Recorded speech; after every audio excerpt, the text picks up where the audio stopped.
नमस्कार, आप देख रहे हैं आपड़ो राजस्थान। मैं हूं कायनात अंसारी और बुलेटिन की शुरुआत करते हैं इस वक्त आ रही बड़ी खबर के साथ। इस वक्त की बड़ी खबर, त्योहारी सीजन में शुद्ध के लिए युद्ध अभियान बना खाना पूर्ति। खाद्य सुरक्षा विभाग टीम ने सिर्फ 3 दुकानों से ही लिए सैंपल। फूड विभाग के अधिकारियों ने बनाई मीडिया से दूरी। शुद्ध के लिए युद्ध अभियान बना चर्चा का विषय।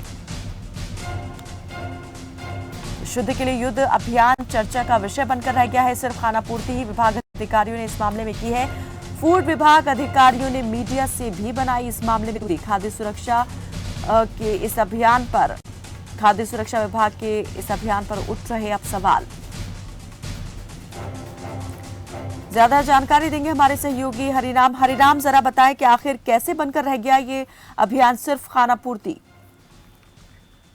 कायनात में बताना चाहूंगा कि राजस्थान में जब भी कोई त्योहार आता है तो फूड विभाग की तरफ से ये एक अभियान चलाया जाता है, शुद्ध के लिए युद्ध है, जिसमें अगर देखा जाए तो अलग अलग दुकानों से सैंपल लिए जाते हैं। इन सैंपल लेने के बाद इसको लेके आते हैं और इसको रखने के बाद जब शुद्ध के लिए युद्ध का जब आप अभियान किए हैं, उन अभियान के तहत अगर जब भी आप सैंपल लेके आते हो, सैंपल जांच करने के बाद कार्रवाई की जाती है दुकान की तरफ। मगर जब ये बात आती है कि शुद्ध के लिए युद्ध जब बात आता है तो त्योहार आते हैं। त्योहार सबसे बड़ा अगर बात करें, जो त्योहार की बात है दीपावली, जब दीपावली का त्योहार आता है तब ये शुद्ध युद्ध अभियान चलाया जाता है।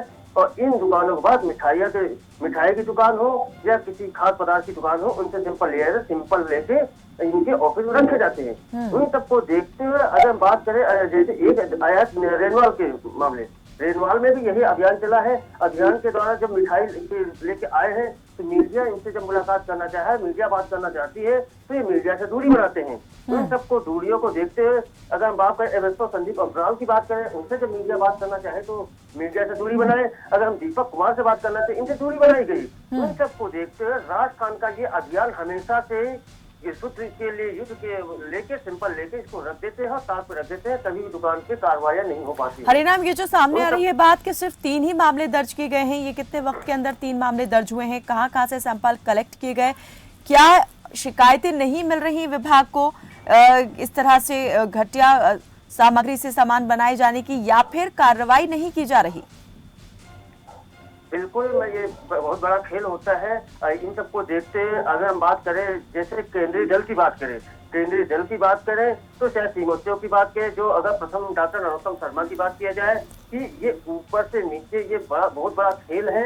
इन सब के बाद अगर सैंपल लिया भी जाता है तो ऊपर तक जो आयुक्त लोग बैठे हुए हैं, उन सब के बाद एक खेल चला आता है कि त्योहारी सीजन में जो सैंपल लेने के बाद सैंपल पहुंचते हैं और खाना पूर्ति की जगह जो बड़े बड़े दुकानदार हैं या बड़े व्यापारी हैं, उनके द्वारा ऊपर तक की सेटिंग होती है। उस सेटिंग के द्वारा उस सैंपल को वहीं पे दबाए जा सकते हैं।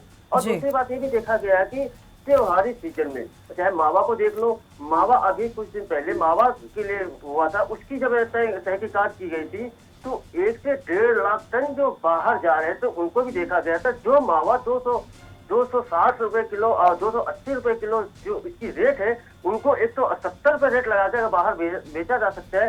तो ये सामने देखा जा रहा है कि जो शुद्ध और युद्ध की बात की जाती है तो इतना अंतर कैसे आ जाता है। बिल्कुल, फूड विभाग अधिकारी और विभाग जो है इस पूरे मामले में लचर दिखाई दे रहे हैं। बहुत शुक्रिया हरिराम इस तमाम जानकारी के लिए। तो मात्र 3 दुकानों से ही सैंपल एकत्रित किए गए हैं खाद्य सुरक्षा विभाग टीम की ओर से, और जो शुद्ध के लिए युद्ध अभियान चल रहा था अब वो सवालों के घेरे में।